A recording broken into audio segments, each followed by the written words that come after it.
નમસ્કાર મિત્રો, હવામાન વિભાગે ભારેથી ભારે વરસાદની આગાહી છે તે પણ કરવામાં આવેલી છે. તો મિત્રો, હવે આ વરસાદ ગુજરાતમાં કેવો પડવાનો છે, આની જે તીવ્રતા કેટલી હશે, તે કયા કયા વિસ્તારોની અંદર પડવાનો છે, તેની સાથે મિત્રો પવનની ઝડપ તે પણ આપણને કેટલી જોવા મળવાની છે. આજે છે મિત્રો 12 સપ્ટેમ્બરથી લઈ અને મિત્રો 14 સપ્ટેમ્બરથી લઈ 18 સપ્ટેમ્બર સુધી ગુજરાતમાં ભારે વરસાદ પડવાની હાલ શક્યતાઓ છે તે પણ વ્યક્ત કરવામાં આવેલી છે. સાથે સાથે મિત્રો જે કયા કયા વિસ્તારોની અંદર તેની અસર છે તે પણ આપણને જોવા મળવાનું છે અને સૌથી વધુ અસર કયા વિસ્તારોની અંદર થશે તેની પણ સંપૂર્ણ માહિતી આપવાનું છું.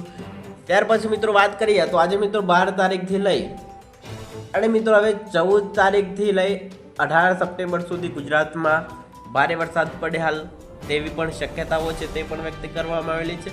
કારણ કે જે હવામાન વિભાગ જે આગાહી છે તે કરી રહી છે, હવામાન વિભાગના જે મોડલો આગાહી કરી રહ્યા છે તે ગુજરાતમાં 14 સપ્ટેમ્બરથી લઈ 18 સપ્ટેમ્બર સુધી વરસાદ પડવાની હાલ શક્યતાઓ છે તે પણ વ્યક્ત કરવામાં આવેલી છે. વાત કરીએ તો મિત્રો હવે આપણને 10 સપ્ટેમ્બરથી લઈ 12 સપ્ટેમ્બર સુધી વરસાદે આપણને ક્યાંય પણ જોવા નથી મળ્યો. કારણ કે મિત્રો જે એક વાતાવરણ છે એકદમ આપણને ખુલ્લું વાતાવરણ છે તે પણ જોવા મળી રહ્યું છે. વાત કરું સાથે સાથે મિત્રો જે વરાપનું જે વાતાવરણ છે તે આપણને જોવા મળી રહ્યું છે. ધીરે ધીરે આપણે જે વાતાવરણની ગરમીનો પણ આપણને અહેસાસ છે તે પણ જોવા મળી રહ્યું છે. આવનારા 2-3 દિવસોની અંદર થોડો વાતાવરણની અંદર પલટો થાય તેવી પણ શક્યતાઓ છે. વાત કરીએ તો મિત્રો આજે છે મિત્રો 12 તારીખથી લઈ અને હવે આપણે 14 તારીખ ઉપર જઈશું. તો તમે જે 14 તારીખની વાત કરીએ તો તમે આજે 14 તારીખની વાત કરીએ તો 14 તારીખે કયા વિસ્તારોની અંદર ખૂબ ભારે વરસાદ પડશે અને કયા વિસ્તારોની અંદર અતિ ભારે વરસાદ પડશે અને કેટલા વિસ્તારો આની અંદર સામેલ છે તે પણ સંપૂર્ણ માહિતી આપું.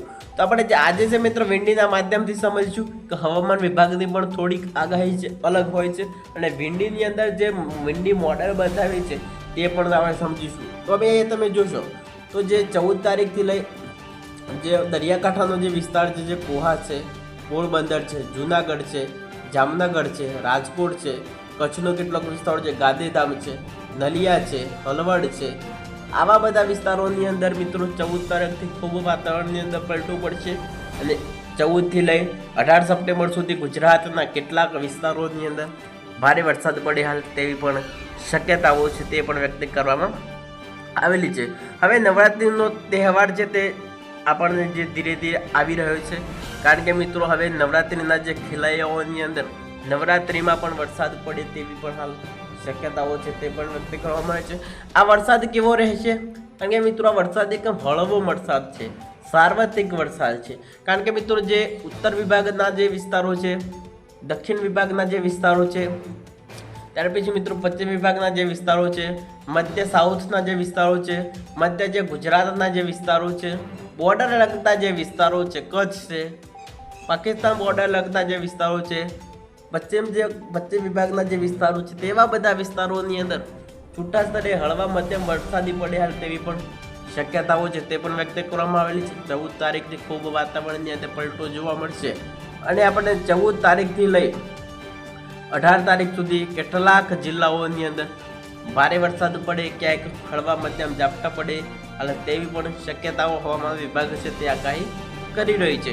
ત્યાર પછી મિત્રો તમે આગળ જોજો આપણે જે 15 તારીખની વાત કરી. કારણ કે મિત્રો જે આની અસર છે તે મિત્રો અહીંયા જે બંગાળની ખાડીની અંદર એક સિસ્ટમ છે તે પણ બની છે.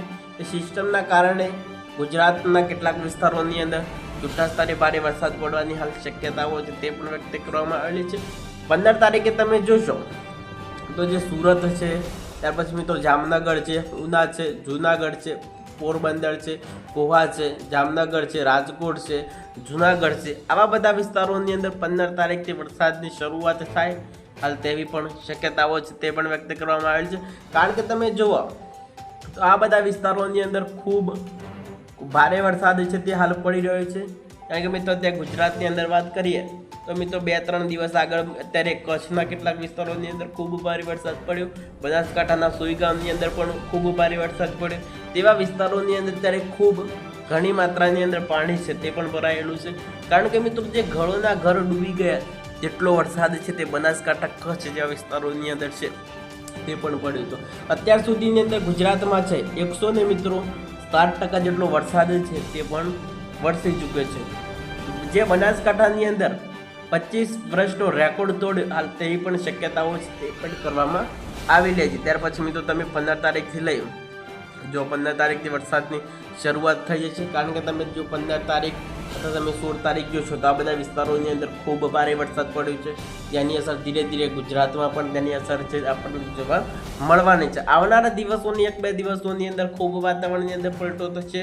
14 સપ્ટેમ્બરથી લઈ 18 સપ્ટેમ્બર સુધી કેટલાક વિસ્તારોની અંદર ભારે વરસાદ પડે તેવી પણ હાલ શક્યતાઓ છે તે પણ વ્યક્ત કરવામાં આવેલી છે। હવે જે ગરમીનું જે ટેમ્પરેચર છે એ માઇનસ થાય તેવી પણ હાલ શક્યતાઓ છે તે પણ વ્યક્ત કરવામાં। અત્યારે વાત કરીએ તો અત્યારે મિત્રો 29 ડિગ્રીનું ગરમીનો જે આપણને અહેસાસ છે તે પણ આપણને થઈ રહ્યો છે। મિત્રો તમે જોશો તો મિત્રો ત્યાં 16 તારીખની વાત કરીએ તો ત્યાં 16 તારીખ તમે જો તો 16 તારીખ કેટલાક વિસ્તારોની અંદર છૂટા સ્તરે હળવા મધ્યમ વરસાદી ઝાપટા પડે હાલ તેવી પણ શક્યતાઓ છે। આપણે જે 16 તારીખની તમને અપડેટ આપીએ છીએ, આજે છે મિત્રો 12 સપ્ટેમ્બર છે। તમને 16 તારીખની વાત કરું તો જે ભાવનગર છે, ઉના છે, જૂનાગઢ છે, પોરબંદર છે, કોહા છે, નલિયા છે, ગાંધીધામ છે, જામનગર છે, રાજકોટ છે, હળવદ છે, આ બધા વિસ્તારોની અંદર 16 તારીખ ખૂબ ભારે વરસાદ પડે હાલ તેવી પણ શક્યતાઓ છે તે પણ વ્યક્ત કરવામાં આવે છે। ભારે વરસાદ કયા વિસ્તારોની અંદર પડશે? જે ઉત્તર ગુજરાતના જે વિસ્તારો છે, પશ્ચિમ વિભાગના જે વિસ્તારો છે, એ ગુજરાત સાઉથ જે લગતા જે વિસ્તારો છે તે બધા વિસ્તારોની અંદર વરસાદ પડે હાલ તેવી પણ શક્યતાઓ છે તે પણ વ્યક્ત કરવામાં આવે છે। નવરાત્રિના જે ટાઈમ વરસાદની તીવ્રતામાં થોડો ઘટાડો જોવા મળશે કે હળવો મધ્યમ જ વરસાદ પડવાની હાલ શક્યતાઓ છે તે પણ વ્યક્ત કરવામાં આવેલી છે। આવનારા દિવસોની અંદર હવે ચોમાસું વિદાય લે તેવી પણ હાલ શક્યતાઓ છે તે પણ વ્યક્ત કરવામાં આવેલી છે। તો ચાલો મિત્રો હવે આપણે બીજી અપડેટ સાથે આપણે ફરી મુલાકાત કરીશું। વિડીયોની અંદર સરસ મજાની એક કોમેન્ટ કરી દેજો। તો ચાલો રજા આપશો। વંદે માતરમ। અમને લાઇકનું બટન છે તે દબાવવાનું ના ભૂલતા।